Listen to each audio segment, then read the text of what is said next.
Olá, meus queridos alunos da primeira série do ensino médio.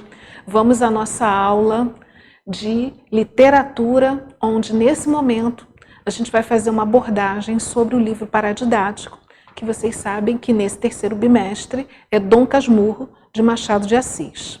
Então, nessa videoaula, a gente vai fazer uma análise, uma apresentação geral da obra e vocês vão ficar bastante atentos para conseguirem responder as questões da avaliação desse livro. Na literatura, nós estamos estudando uma série de movimentos literários e, nesse momento, nós estamos empenhados em estudar o classicismo, correto? Porém, no nosso livro paradidático, a gente está um pouquinho mais à frente e nós estaremos falando de uma obra muito específica, de um movimento chamado realismo, que acontece no Brasil e no mundo no século XIX. O realismo, ele tem como características um retrato muito fiel, muito crítico do momento em que o homem vive. Um momento onde eu tenho a chamada Revolução Industrial acontecendo, onde eu tenho um momento em que o homem está em busca dos seus direitos e ele tem uma visão muito crítica. Ele não quer mais olhar a idealização, a perfeição. Ele quer olhar o movimento presente de uma maneira muito concreta. E essa característica do realismo aparece presente na obra de Machado de Assis. Machado de Assis é um dos autores brasileiros representantes da escola do realismo. Ele foi companheiro, ele foi discípulo de José de Alencar, que era um autor do movimento do romantismo, anterior ao realismo. Então, nesse momento, Machado de Assis, ele retrata em suas obras exatamente essas características que a gente está vendo ali. Olha, a objetividade, onde eu tenho um olhar de racionalidade sobre a emoção, eu tenho uma visão do cotidiano, e essas visões são muito críticas e específicas, onde nas suas obras, e especificamente em Dom Casmurro, eu tenho um enfoque na questão do casamento por interesse, da possibilidade de um adultério, o lucro desejado, o que eu posso obter como conquista daquele momento, e problemas familiares.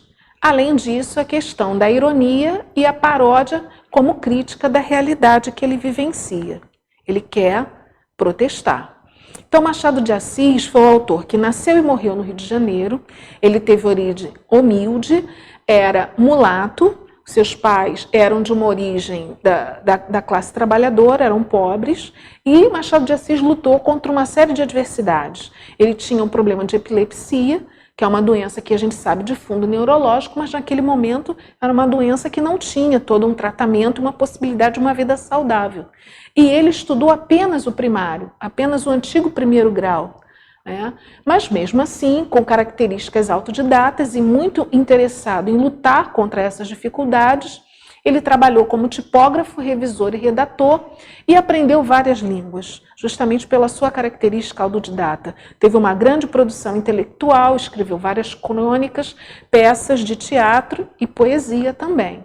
Então, Machado de Assis é um autor com uma obra magistral e muitos romances são clássicos da nossa língua portuguesa. Ele tem uma característica de clareza, de equilíbrio, muito descritiva, e isso faz dele um autor de referência. Por isso que ele está sempre presente nas nossas leituras obrigatórias do ensino médio e é muito cobrado nos concursos Enem, vestibulares de todo o país.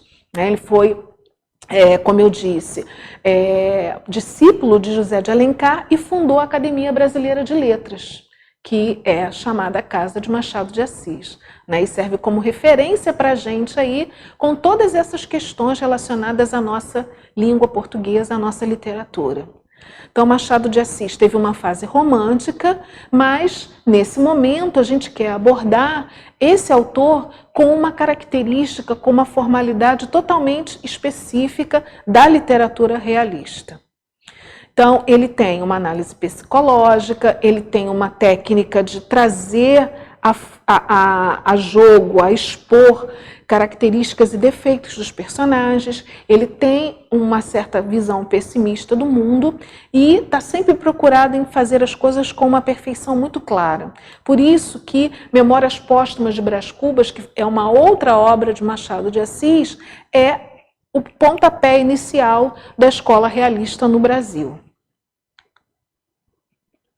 Mas é óbvio que a gente precisa falar também de outras características desse autor que estão relacionadas a outras escolas inseridas no movimento realista, que é o naturalismo, onde eu tenho a valorização dos personagens naquilo que eles têm de mais humano. Os homens e as mulheres, personagens de Machado de Assis, têm sempre características contraditórias, são complexos, têm toda uma questão emocional muito forte. E são personagens que estão sempre dialogando com o leitor e, obviamente, expondo os seus sentimentos mais internos, a postura egoísta, a vaidade, o medo, e tudo isso faz a obra de Machado de Assis uma obra tão particular.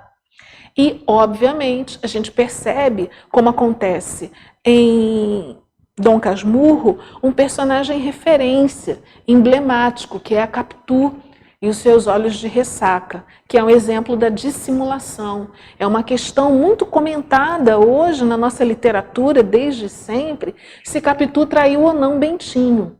E essa é uma polêmica que vocês estarão sendo desafiados a interpretar no momento em que lerem a obra.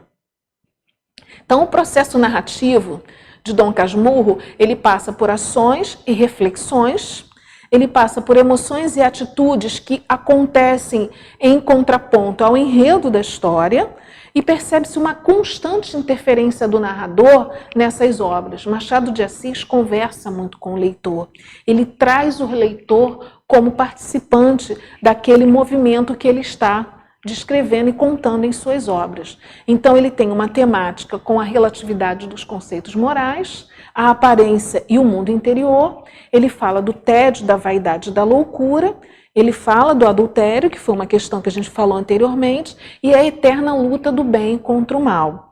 Por isso que a obra de Machado é tão atual, porque essas questões permanecem. Então a gente traz aqui para vocês, nesse slide, um pequeno trecho de uma apresentação dessa obra, né? Foi escrita pelo professor Paulo Monteiro, que é uma referência nas obras literárias, estudioso de Machado de Assis, e ele diz, olha, Dom Casmurro é de 1900, é uma obra-prima e, sob todos os aspectos, o mais cruel dos romances do autor. Cruelmente ambíguo, discute-se até hoje porque Machado transformou em instigante suspeita de infidelidade aquelas cenas idílicas entre Bentinho e Capitu, ocorridas numa infância essencialmente brasileira, com o nome de ambos escritos no quintal, e quando Bentinho chega à surpresa do primeiro beijo, amorosamente penteando os cabelos de Capitu. Mas a vida é infiel, como infiel teria de ser Capitu. Capitu é a imagem da vida. Então toda essa contradição do personagem, que ao mesmo tempo se mostra extremamente apaixonada, existe também essa questão muito humana, se ela realmente traiu Bentinho. O enredo é um pretexto para uma profunda reflexão para a condição humana, e por isso a gente fala que Dom Casmurro é uma obra atemporal, ou seja, não tem tempo, ela não tem uma época específica, ela poderia acontecer nos dias de hoje. E no cinema, a obra foi retratada e virou um filme muito instigante, onde a personagem Capitu é interpretada pela Maria Fernanda Cândido, e ela tem toda essa personificação muito característica da Capitu. E também foi uma minissérie da TV Globo.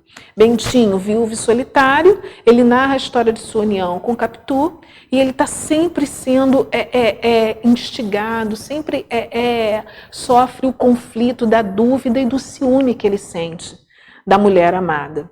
Então essa sua suspeita de ter sido traído, do seu filho não ser seu, é algo que o acompanha, e o adultério fica sempre ali pairando como uma ameaça sobre a sua vida. O narrador dessa obra acontece em primeira pessoa, é o Bentinho que conta aquilo que ele vivencia, ele tem o desejo de resgatar aquilo que ele viveu para levar na sua vida ao longo até a velhice, e ele fala da própria solidão, da angústia e da incapacidade de fugir de si mesmo. Então ele exatamente se ele foi traído por Capitu ou não. Então cria-se uma teia de pistas, de indícios, de enredos, de conflitos que cada vez mais fazem você pensar se isso ocorre ou se isso apenas é produto da imaginação de Bentinho. Capitu é a personagem que é o centro do enigma, sempre colocando ali as suas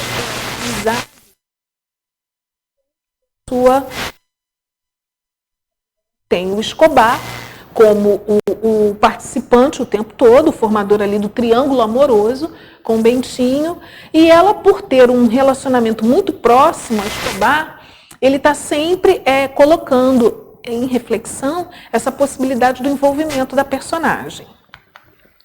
Então aqui a gente coloca num esquema para vocês perceberem características muito marcantes da personagem. Então Capitu é descrita como oblíqua. O que é oblíquo? É aquilo que não é direto. Um direcionamento indireto, né? E por isso dá o duplo sentido. Ela tem os olhos de ressaca, porque ela inspira, ela estimula, e por isso existe a possibilidade dela ser uma personagem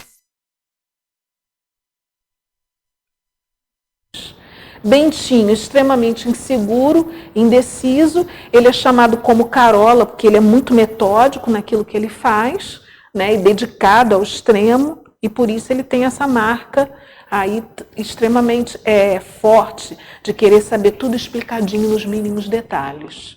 Escobar, o outro participante desse triângulo amoroso, ele é um homem extremamente bonito, e daí o Bentinho se sente inseguro porque ele se vê diante desse contraste, um homem que atrai, está sempre dando margem a ele estar prestando atenção em outra coisa, e estava sempre tendo visitas a Ezequiel é um outro participante desse enredo, e esse personagem é forte, diferente dos pais, e tem a semelhança física com Escobar. Ezequiel é o filho de Capitu, mas não se sabe se com Bentinho ou se com Escobar, né? E o leitor, que está sempre envolvido nessa trama e sempre se questionando, houve ou não houve adultério? É uma dúvida sem fim. E por isso a gente solicita a vocês que leiam a obra na íntegra. O livro já foi disponibilizado em PDF para vocês poderem começar a ler, porque ele estará nas nossas avaliações do terceiro bimestre. A gente traz aqui um contraponto comparando a possibilidade da obra de Machado de Assis ser a chamada Otelo brasileiro, uma obra de Shakespeare, onde Otelo também se vê diante dessa dúvida de ter sido traído ou não. Ok? Então, meus queridos alunos, nos vemos na nossa próxima aula. Até lá!